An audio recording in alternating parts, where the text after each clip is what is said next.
Saudações à audiência do programa Agenda Mundo. Hoje vamos tratar da Geórgia, país de grande importância estratégica para a OTAN por fazer fronteira com a Rússia. A Geórgia tem aparecido no noticiário internacional devido a amplas manifestações de rua contra o governo. Elas estão relacionadas com a aprovação em maio de uma lei que regula as ONGs que sejam financiadas no exterior em mais de 20%. O número de ONGs atuando na Geórgia seria algo em torno de 25 mil.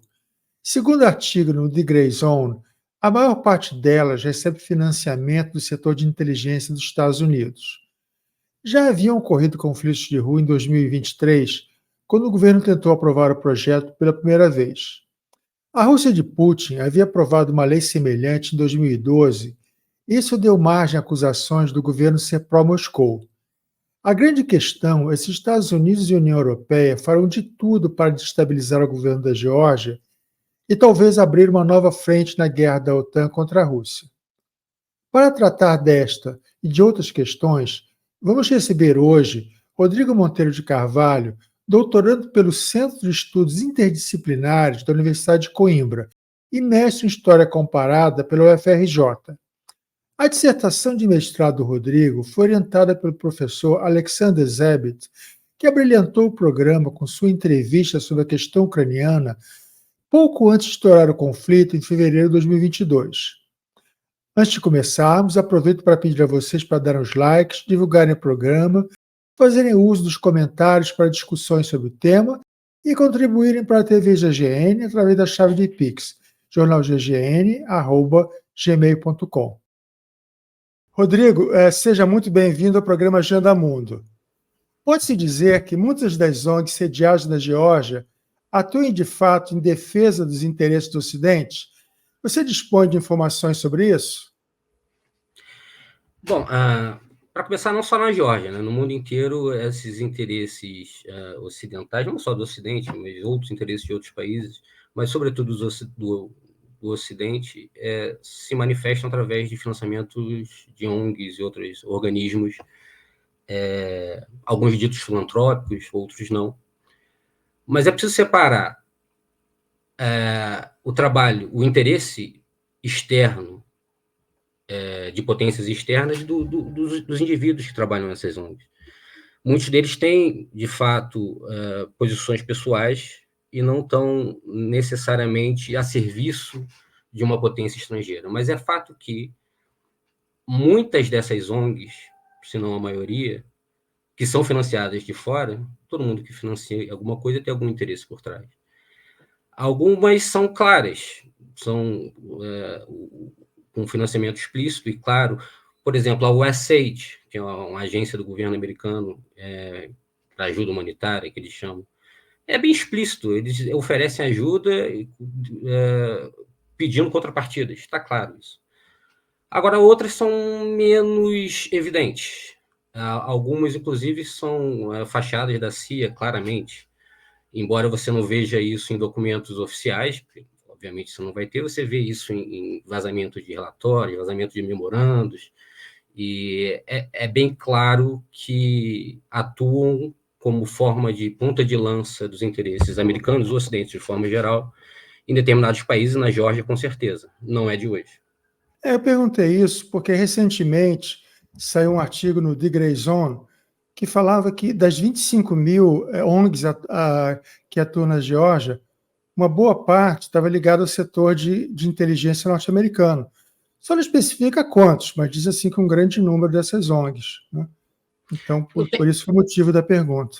Não tem como saber, né? Quando se faz uma operação que é de natureza clandestina, é difícil você obter essas informações claramente. E seria leviano apontar um número X ou Y, mas é de conhecimento geral que muitas dessas revoluções coloridas que aconteceram nas últimas décadas, 2 décadas, se não todas, não só na Geórgia, mas aqui na América Latina também, não teve revolução colorida, mas algo do tipo, aqui no Brasil. Teve financiamento de agentes estrangeiros, sobretudo dos Estados Unidos. E esse é um problema na Geórgia antigo, né? Porque a primeira revolução colorida uma das primeiras revoluções coloridas do mundo foi na Geórgia, em 2003, Revolução das Rosa, que isso tem documentos, foi fomentada pelos americanos, com investimento em mobilização das pessoas. É claro, é o que eu falei antes, não tem como criminalizar ou apontar o dedo para as vontades pessoais das pessoas, né? O cidadão que, a maioria, pelo menos, que vai à praça protestar, ele tem o interesse próprio dele, que não necessariamente é ruim. Cada um tem a sua motivação. O problema é que se dá a ideia de que esses movimentos são de base, são populares, que é o chamado... Até engraçado isso, a origem da palavra, é grassroots em inglês, né? O movimento, na tradução literal, é raiz da grama. São movimentos espontâneos. Mas, na verdade, não são. E tem outra palavra em inglês, que é mais interessante ainda, que é astroturfing. Que, o engraçado é o seguinte, grassroots, raiz da grama, é um movimento espontâneo. Astroturfing vem de uma palavra que é AstroTurf, que é uma empresa de grama sintética muito famosa nos Estados Unidos.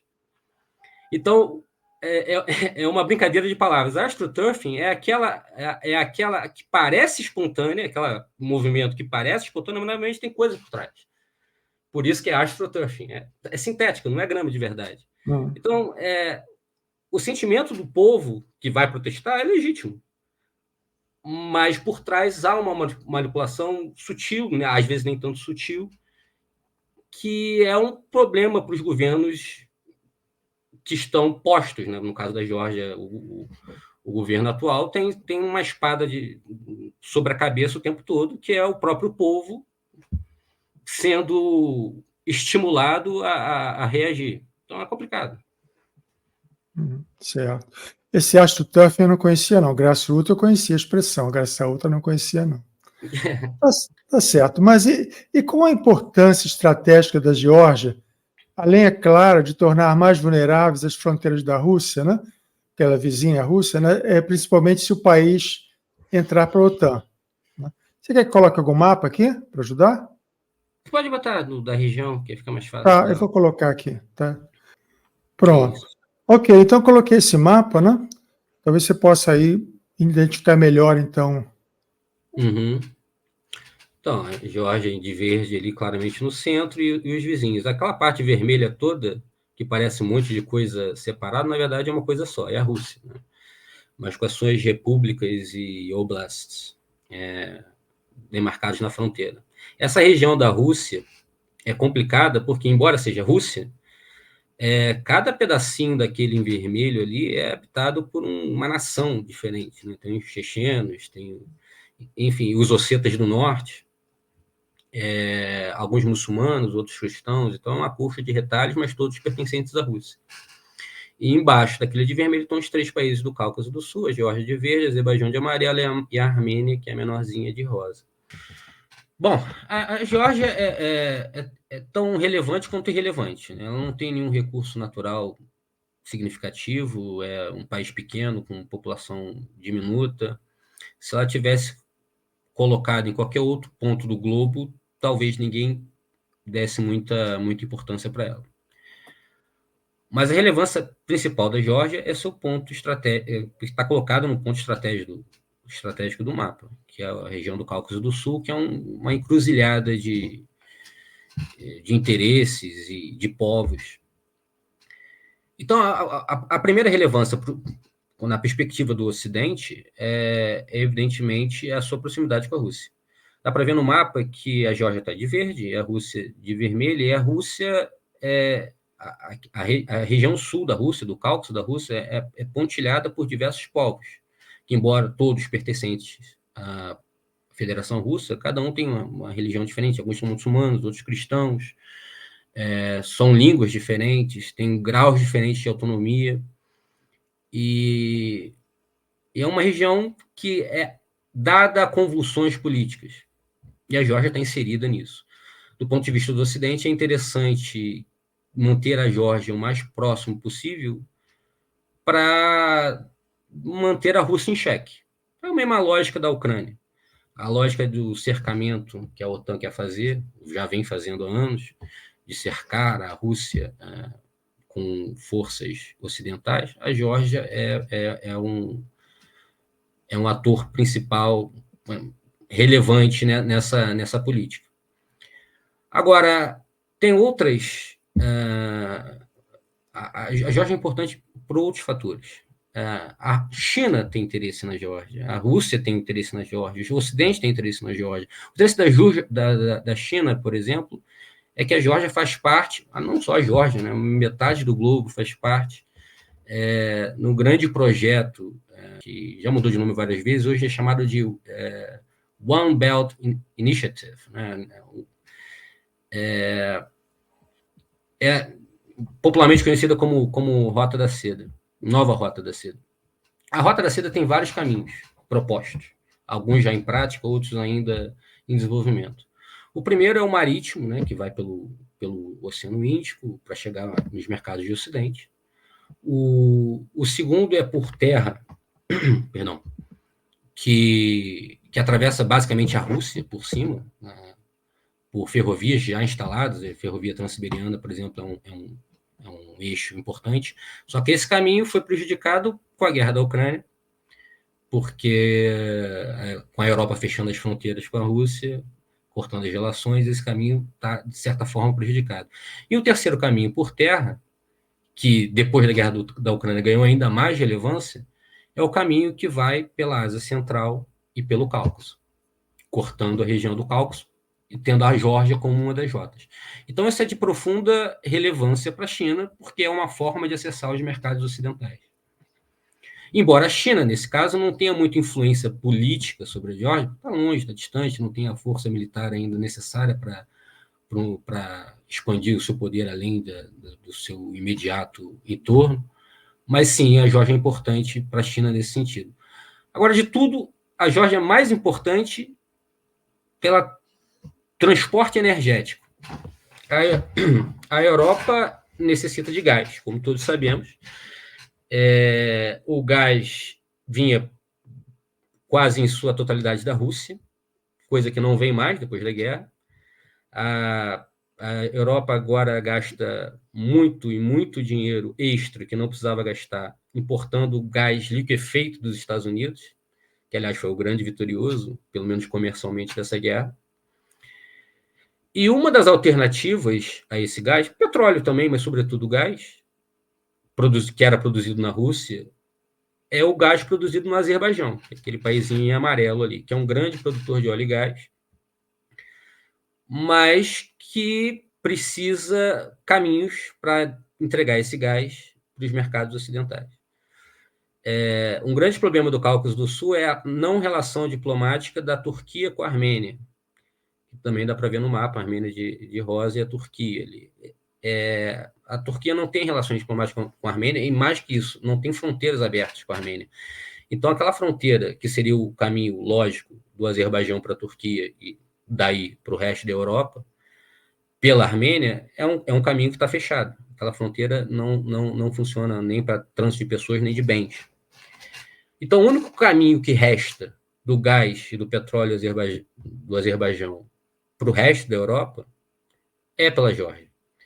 Então, isso a Geórgia está sentada numa posição bem estratégica e que é disputada por todos. A Rússia tem interesse, não necessariamente na interrupção desse fornecimento, mesmo porque tem investimentos russos nesses oleodutos e gasodutos que passam pela Geórgia, mas a Rússia tem interesse, pelo menos, ela se mantenha neutra. E o Ocidente tem o interesse de manter essa rota aberta. Mas nem sempre esses interesses o certo, o ideal, o normal até, em um mundo pragmático, seria manter a Geórgia neutra, como um caminho aberto que todos pudessem acessar. Mas o pragmatismo hoje em dia não está muito na agenda. Então, por isso a Geórgia é palco de uma série de disputas entre a Rússia, o Ocidente, Turquia, enfim. Que aula fantástica, Rodrigo.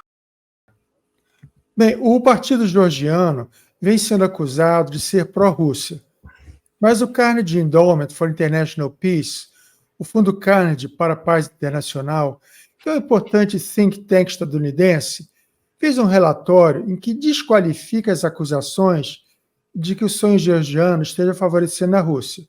Só que esse relatório foi removido do site deles. Você poderia comentar sobre as pressões que o governo da Geórgia vem sofrendo? Parece que, inclusive, ocorreram ameaças a membros do partido.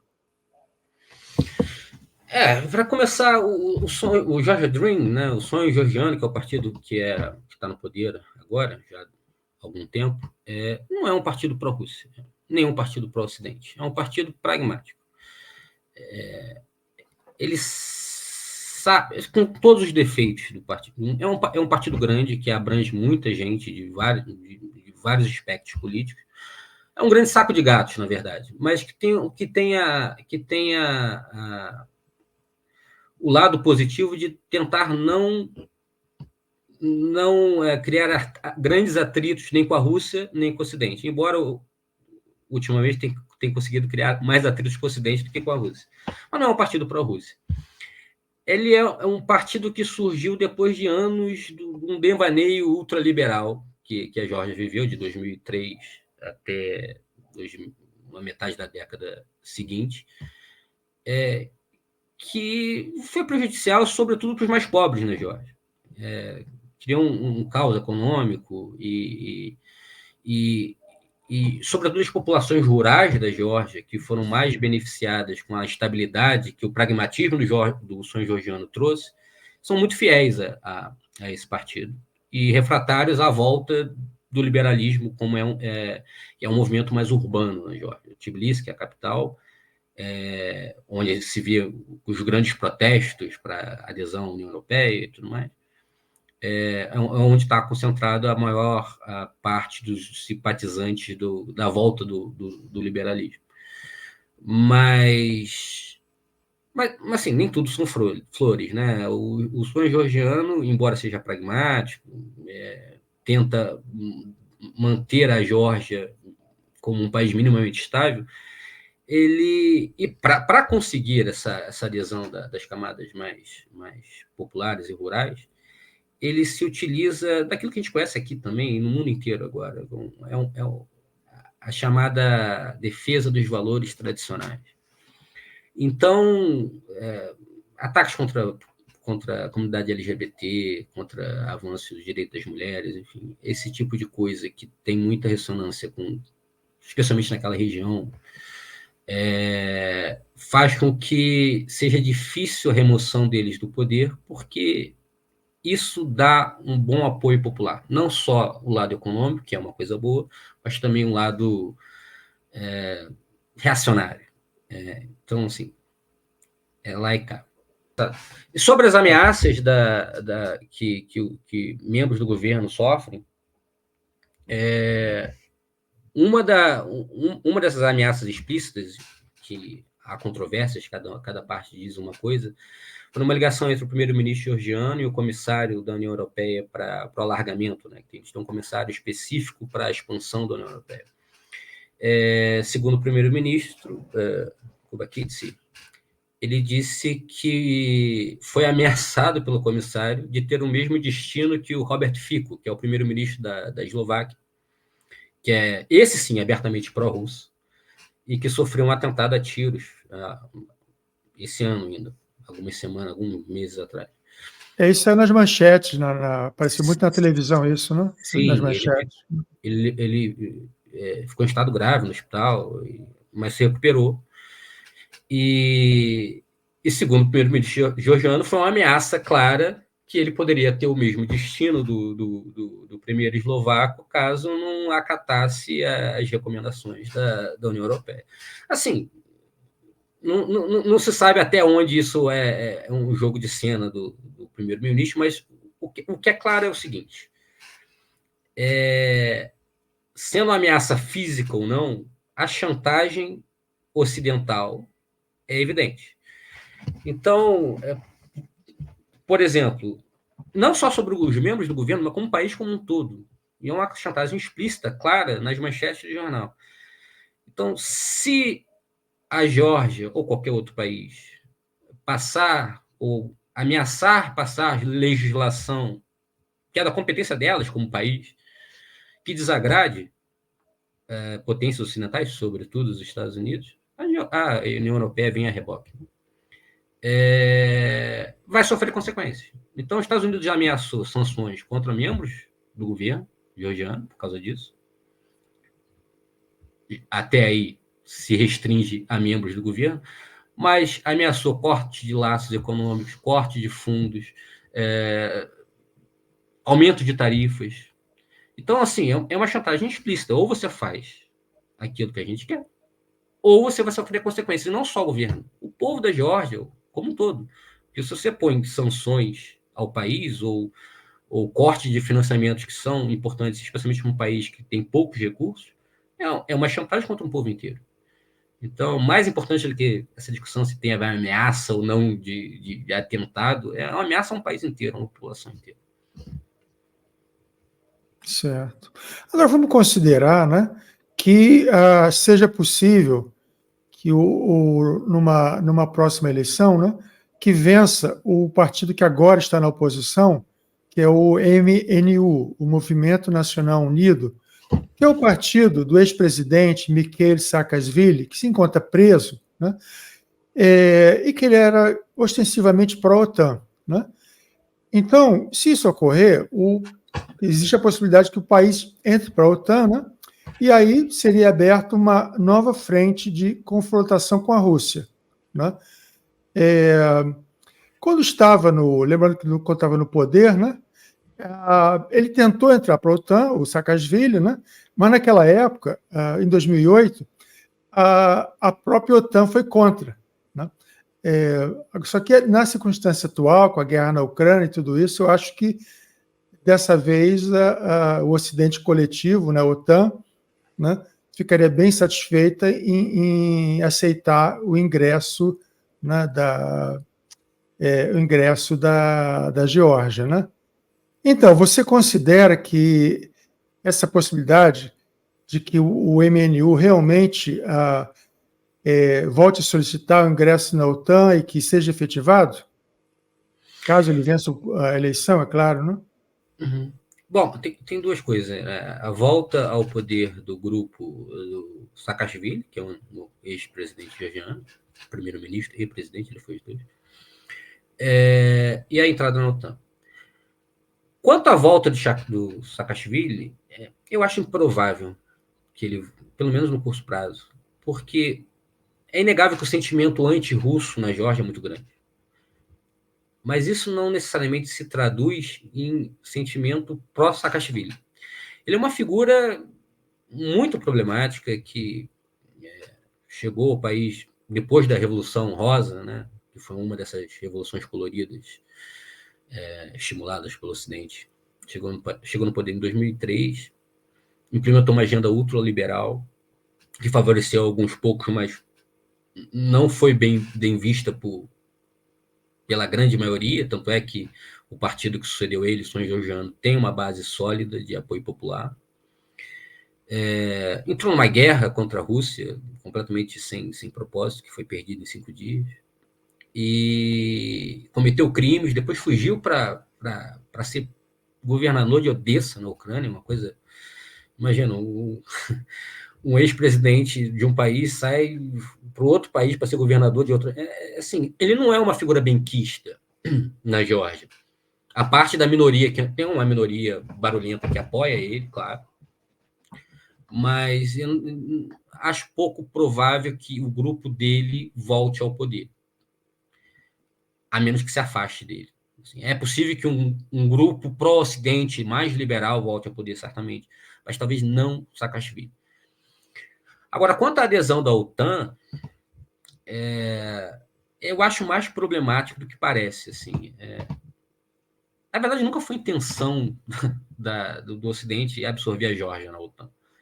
Isso é feito mais para estimular a população à revolta, a trazer um país para a órbita do Ocidente do que propriamente uma oferta real. A mesma coisa com a Ucrânia. Porque se sabe, e eles sabem, os líderes ocidentais sabem claramente que uma adesão da OTAN, da Geórgia, assim como da Ucrânia, a OTAN significa necessariamente uma guerra contra a Rússia. E ainda há, e esse é o grande problema do mundo atual, ainda há, mas são poucos, líderes que são responsáveis. E líderes responsáveis não vão trazer a guerra para o seu país, para o seu povo. O problema é esse, que cada vez mais menos líderes responsáveis existem. A gente viu o debate americano nessa semana. Então, você viu naquele debate, você vê que estamos num sério problema.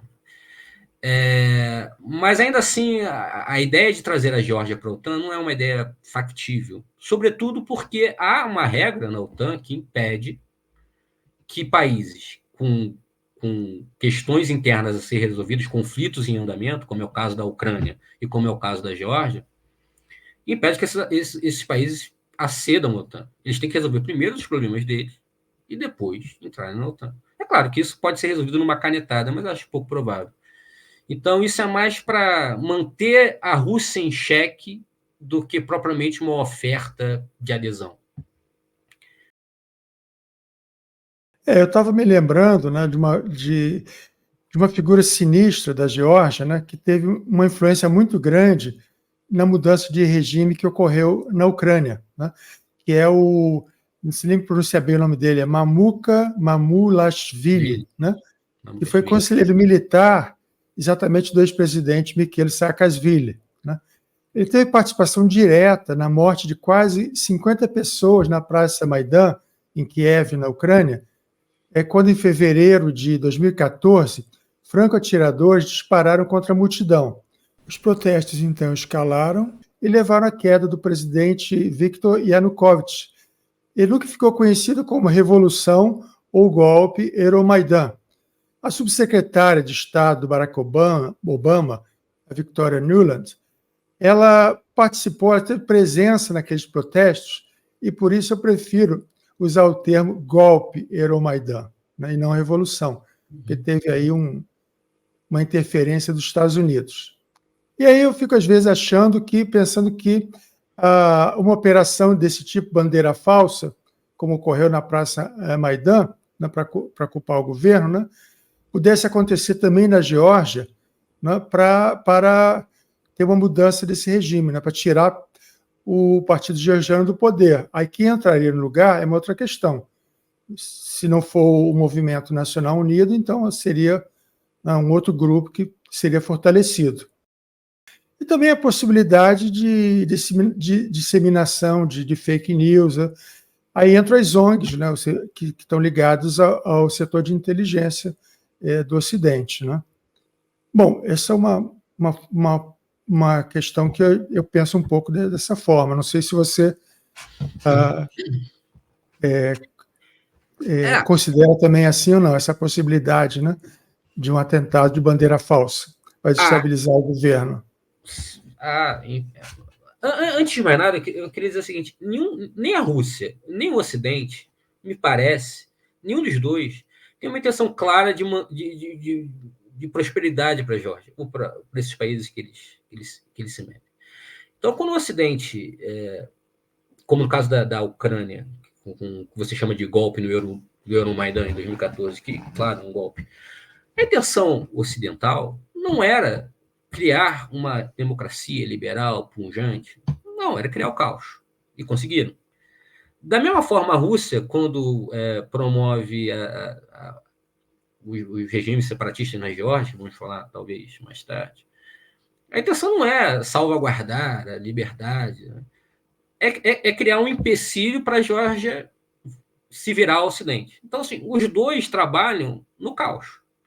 E a Geórgia fica no meio disso. Assim como a Ucrânia está no meio disso, a gente está vendo a Ucrânia sendo destroçada. Porque ninguém se interessa muito pela Ucrânia ou pela Geórgia. É uma questão geopolítica maior. Quanto ao Mamuka, né? É o nome dele.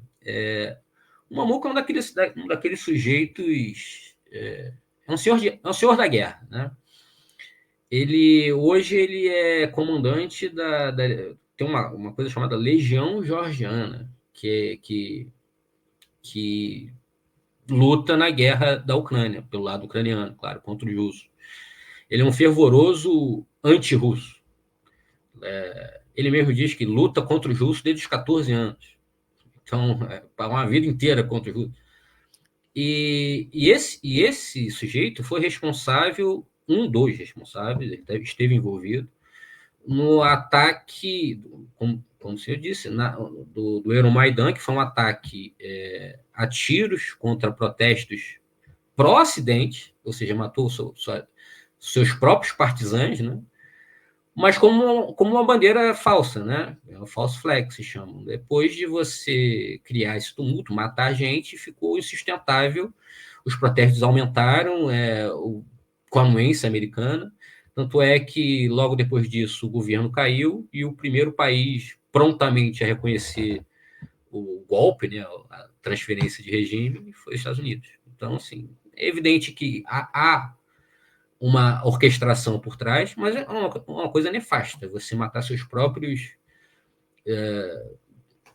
protestantes para ter o resultado que deseja. E isso foi denunciado agora, né, há pouco tempo, na Geórgia, que havia preparações para uma operação parecida. Que se criaria os manifestantes que manifestam contra o que dizem ser o governo pró-russo da Geórgia hoje, eles seriam alocados em tendas, né, em Tbilisi, na capital, e em algum momento iria haver uma explosão naquelas tendas, certamente com morte, como houve morte na Ucrânia, e isso geraria uma comoção e uma tentativa de derrubada do regime.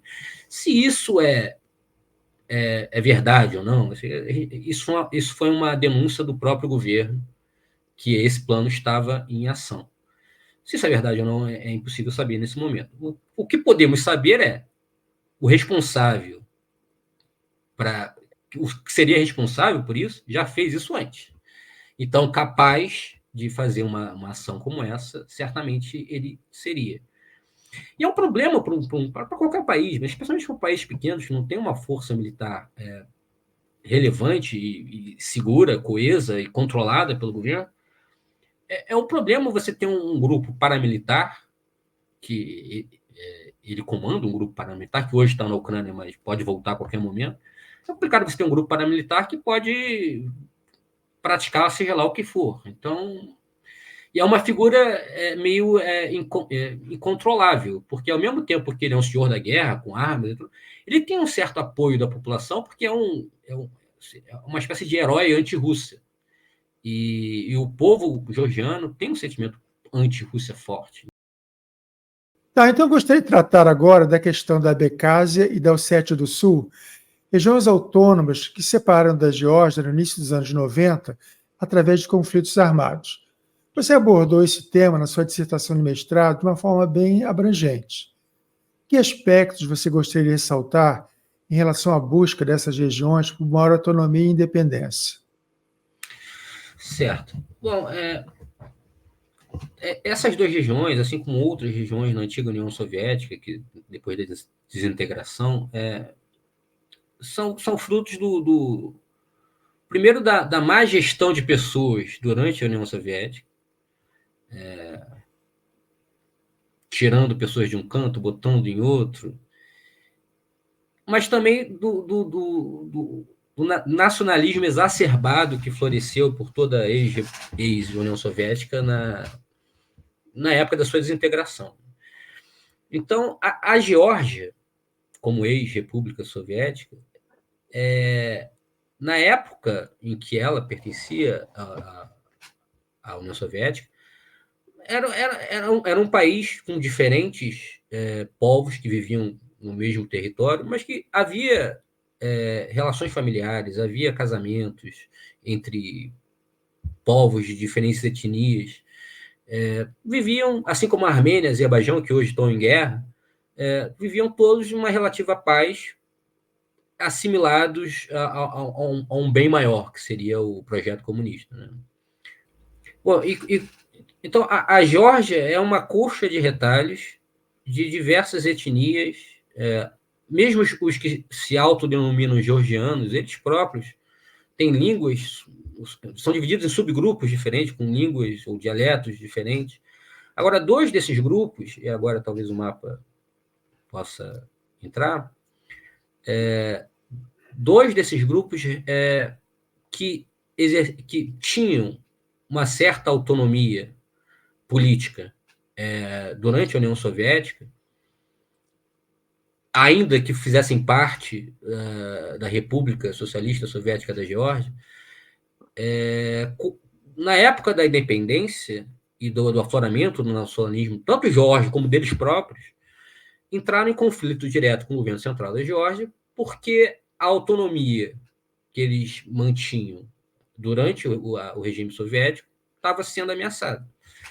Então, os dois, mas não só os abcássios que ficam ali com saída para o mar, a capital Sukhumi, ali nessa pontinha noroeste da Geórgia, quanto os ossetas do sul, que fica bem no centro, ali perto da capital, inclusive, da Geórgia, eles não são povos étnicos georgianos, embora vivessem integrados à Geórgia por bom tempo, com uma relativa tranquilidade.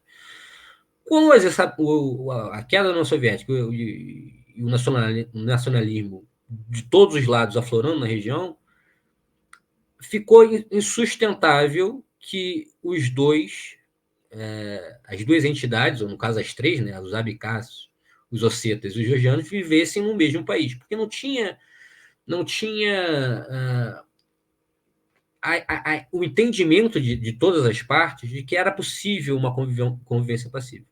E daí se estourou guerras de secessão.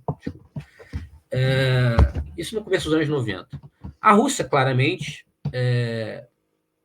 contribuiu para que a Geórgia não mantivesse o seu território intacto, porque, da mesma forma que a Ucrânia hoje, uma Geórgia intacta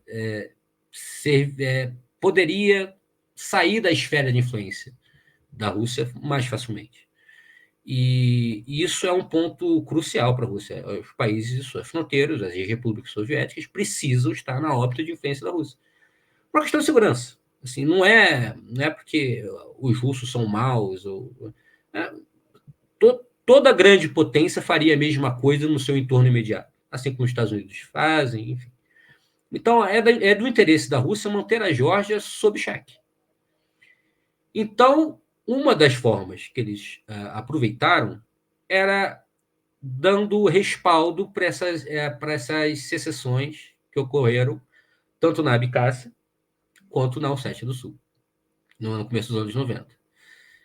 E isso ficou como paralisado durante boa parte do resto dos anos 90 e o começo dos anos 2000, ficou com uma forma de um conflito congelado. Não era da Geórgia, porque a Geórgia não tinha gerência sobre aqueles territórios, mas também não era um país independente, porque ninguém reconhecia, e estava tudo bem na medida do possível. Até que o Saakashvili, que é a figura que a gente já estava comentando, chegou ao poder. E ele chegou ao poder com uma retórica não só ultraliberal, mas também com uma retórica ultranacionalista. Dos georgianos para os georgianos, Geórgia para os georgianos, essa coisa que a gente já conhece. E uma das bandeiras deles era reaver o controle georgiano sobre esses territórios perdidos. E em 2008, contra todos os prognósticos, ele resolveu, de fato, invadir essas regiões para recuperá-las. Não, é uma insanidade, porque a Geórgia é um país pequeno, a população diminuta, um exército frágil. E por que ele fez isso? Assim, há uma anedota de que, durante a guerra, que eu vou falar mais um pouquinho já, ele mandava pessoas para ficar de olho no Mar Negro, que a gente vê ali no mapa, na expectativa que a armada da OTAN chegasse para ajudar na guerra contra a Rússia. Isso é um devaneio, porque a Geórgia é importante, mas não é tão importante assim para instigar o Ocidente numa guerra clara contra a Rússia. Então, o que aconteceu em 2008?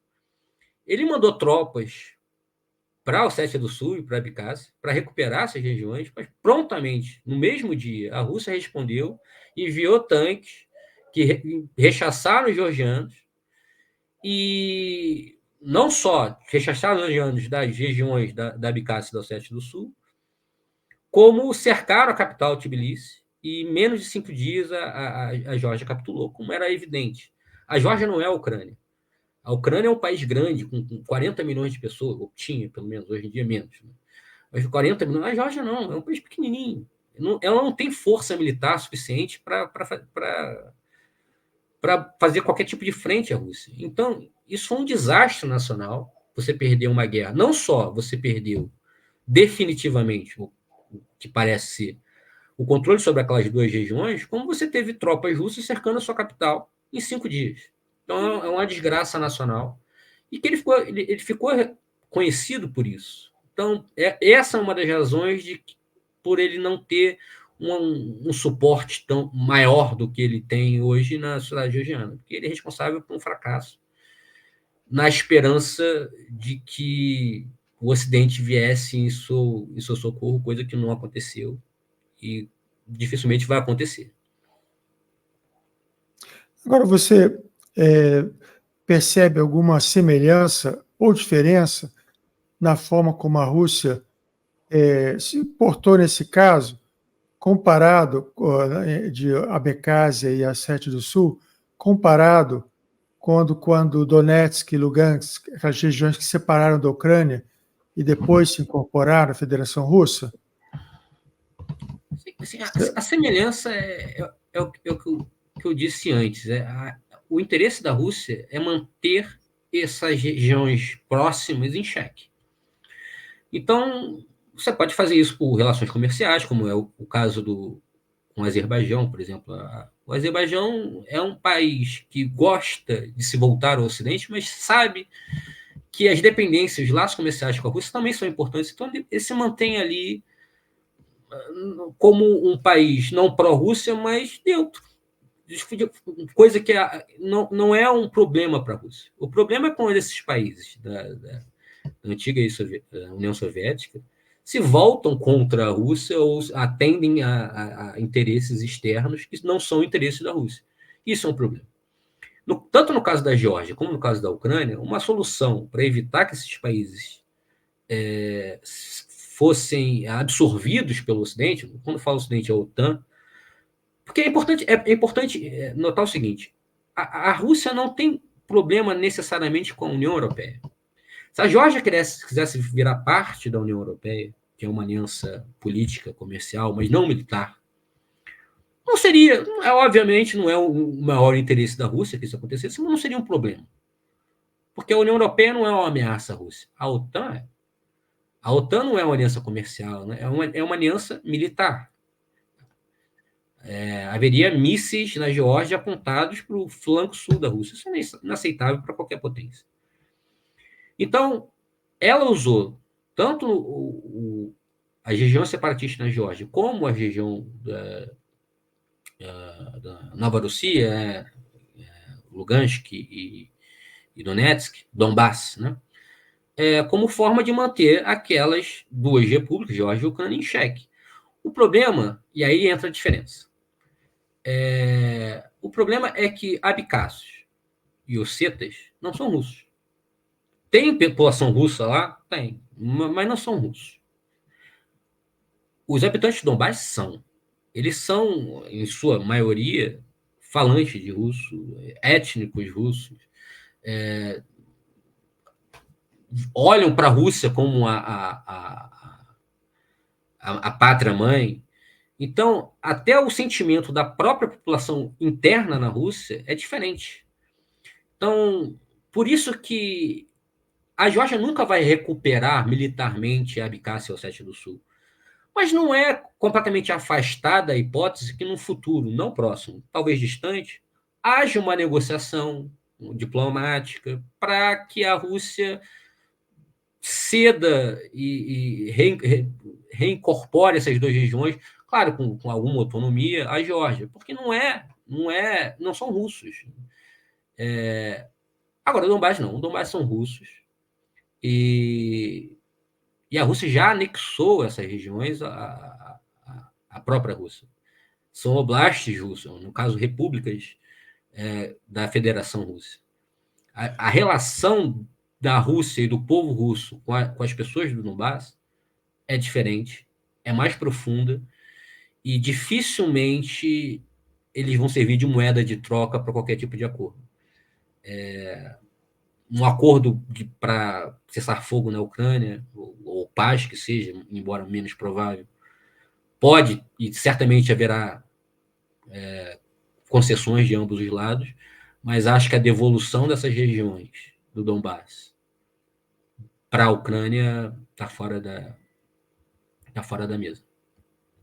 Agora, eu vi um artigo da Reuters, né, que a Ossétia do Sul está considerando promover um referendo para anexação à Rússia, né?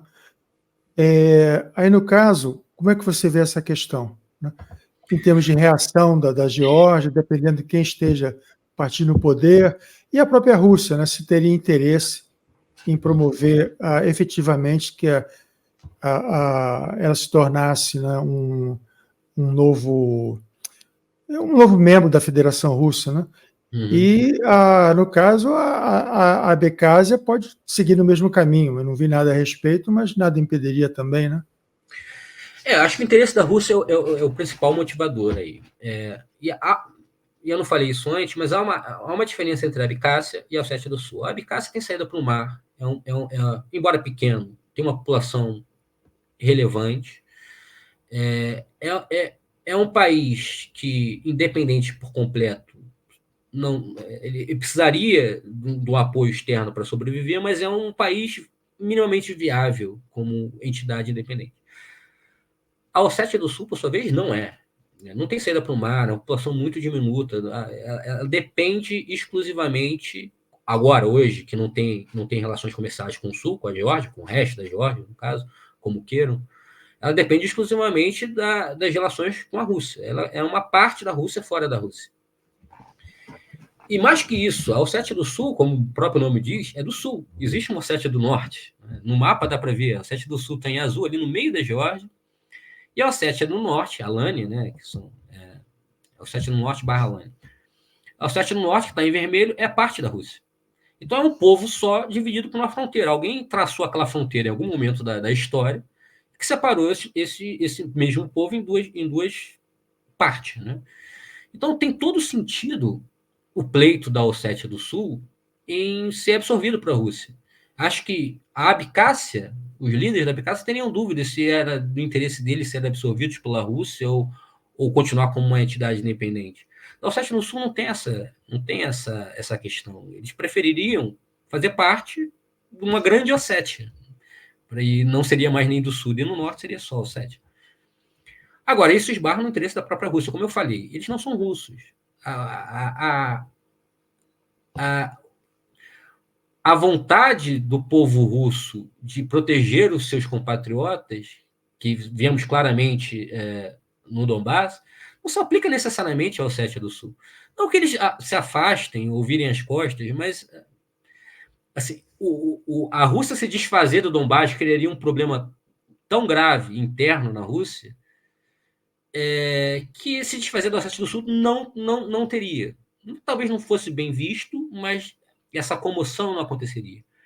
Então, a Rússia prefere manter essa região em xeque, ela dá o suporte, ela tem tropas estacionadas ali, a Geórgia não vai recuperar essa região militarmente de forma alguma, mas não é interessante para a Rússia absorver essa região no seu território, porque hoje o partido no poder da Geórgia, embora não pró-russo, não é anti-russo. Então é uma situação minimamente confortável para a Rússia que ela não vai querer criar indisposição com isso. No caso de um governo ser trocado, se voltar para o Ocidente com algum tipo de hostilidade para a Rússia, isso vai certamente ser posto na mesa e E é uma possibilidade real que essa região seja absorvida para a Rússia. A consequência disso, eu acho que é mais retórica do que outra coisa, porque já tentaram a ação militar, já falharam, e seria muita irresponsabilidade tentar mais uma vez. O Ocidente não vai vir, né, ao resgate como um príncipe encantado. Já viram que não vai. Eles estão vendo o que está acontecendo na Ucrânia.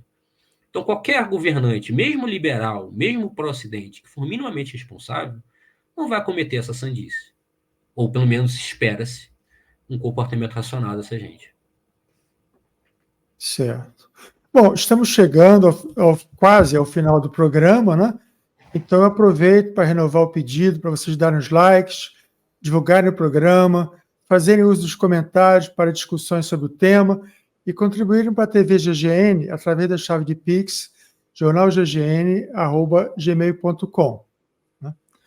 Bom, então, para terminar, eu queria pedir que você respondesse à pergunta que é a chamada desse programa, o título desse programa.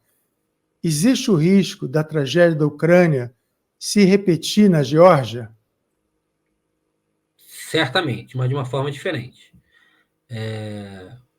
Primeiro que, enquanto o governo que está a postos na Geórgia se mantiver no poder, esse risco é afastado, porque eles não têm interesse algum em transformar a Geórgia numa nova Ucrânia. Mas o risco está sempre lá, porque a Geórgia é um país em convulsão. Agora, se isso acontecer, ao contrário da Ucrânia, que é uma guerra prolongada, a Ucrânia é um país que, embora é um Estado falido, tem uma série de problemas, mas é um país que tem população, tem gente, e, sobretudo com a ajuda do Ocidente, consegue pôr um mínimo de resistência a uma ação russa. A Geórgia não tem essa capacidade.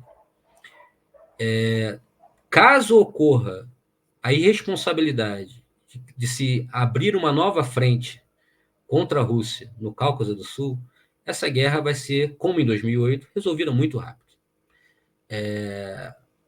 Mas talvez não tão... O resultado não será... Talvez será mais trágico do que em 2008. Em 2008, a Rússia invadiu o país, cercou a capital, mas assim que a Geórgia se rendeu, retirou suas tropas. Talvez uma nova tentativa, o resultado seja mais trágico do que em 2008.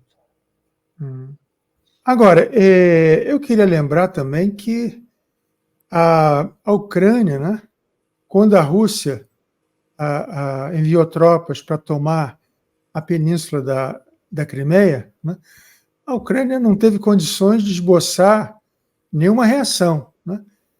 E naquele período, ficaram as negociações lá do como é que chama ali, com apoio da França, Acordo de Minsk? Acordo de Minsk, né? Depois a própria Angela Merkel reconheceu que foi tudo uma farsa, né? Para ganhar tempo, para rearmar, ou armar, vamos dizer assim, né? A Ucrânia, né? Ela voltou com outro poder, né? Claro que ajudado, né? Precisou ser ajudado pela OTAN, né? Agora, a Geórgia, no período do Saakashvili, eles enviaram tropas, foi o maior contingente estrangeiro, né, enviado, não sei se incluindo a Inglaterra ou não, ou Grã-Bretanha, mas enviaram tropas para o Afeganistão e acho que para o Iraque também, eram combatentes para lá. Eles foram treinados pelos Estados Unidos, né, por isso o Saakashvili achava que ia ser o queridinho aí da OTAN quando quisesse, né, ingressar formalmente. Então, tudo bem, tá, não vai resistir à Rússia, mas pode colocar alguma dificuldade, né? Se tiver um bom apoio aí Você não crê que a OTAN vai... Né? É porque a OTAN gosta de falar, promete mundos e fundos, mas quando a corda aperta, eles abandonam. E foi o que aconteceu na Geórgia em 2008. E é, de certa forma, o que acontece na Ucrânia hoje. Tudo bem, eles enviam armas, não enviam aviões, enviam armas, enviam mísseis, mas não depende dos mísseis. Enviam tanques, mas depende da quantidade. Então, assim, eles ajudam, tem uma retórica forte, estamos junto com a Ucrânia, mas quem morre são os ucranianos. O país está sendo destruído é a Ucrânia. E não há nenhum sinal que venha alguém para resolver a situação. E é bom que não venha mesmo, porque isso seria uma sandice, você ter um confronto direto entre tropas ocidentais e russas. Isso é loucura. Isso é apostar numa guerra nuclear. O problema, né, é que eles autorizaram os ucranianos, né, de utilizarem mísseis de longo alcance. Agora sim. E a questão é quem que está no controle desses mísseis, se são os ucranianos ou se é o pessoal da OTAN que está lá apontando e realmente já ultrapassou as linhas vermelhas que a Rússia colocou, e a Rússia agora tem que tomar uma decisão, né? Porque está sendo atacada de forma que não esperava, né? Assim, esses mísseis ucranianos, esses mísseis americanos, da OTAN, sobretudo americanos que foram enviados, que têm a possibilidade de atingir a Rússia, e atingiu a praia na Crimeia, matou crianças. Assim, o botão que aperta, a mão que aperta o botão para lançar, é provável que seja ucraniano. Mas todo o resto, as coordenadas, é americano, porque essa tecnologia não é repassada. Você tem que ter todo um background para lançar um míssil desse. Então é evidente que isso não é um ataque simplesmente ucraniano à Rússia. Mas enquanto não tiver tropa, assim, a Rússia, no direito internacional, teria todo o direito de declarar guerra a um país que fornece não só a arma, mas como a tecnologia necessária para dirigir seu próprio território. Mas da mesma forma que seria uma loucura mandar tropa ocidental para lutar contra a Rússia também não quer uma guerra nuclear contra o Ocidente. Então, engole certos sapos, vem engolindo certos sapos ao longo do caminho. Agora, uma hora engasga, né? Então, estão abusando. Matar criança numa praia com míssil americano já é um pouco além do que a Rússia talvez esteja disposta a engolir. Então, é um momento da história muito perigoso e é irresponsável. É irresponsável. Primeiro, por destruir um país. Indiferente de botar a culpa na Rússia ou no Ocidente, quem é responsável pela guerra, a questão não é nem mais essa. A questão é brincar com o perigo entre potências nucleares. A Rússia, inclusive, só uma adendo, a Rússia já está discutindo, inclusive, cortar relações diplomáticas com os países ocidentais, coisa que nem durante a crise dos mísseis em 62, durante o auge da Guerra Fria, foi cogitado. Nunca houve um corte de relações diplomáticas, e hoje em dia já tem conversa sobre isso.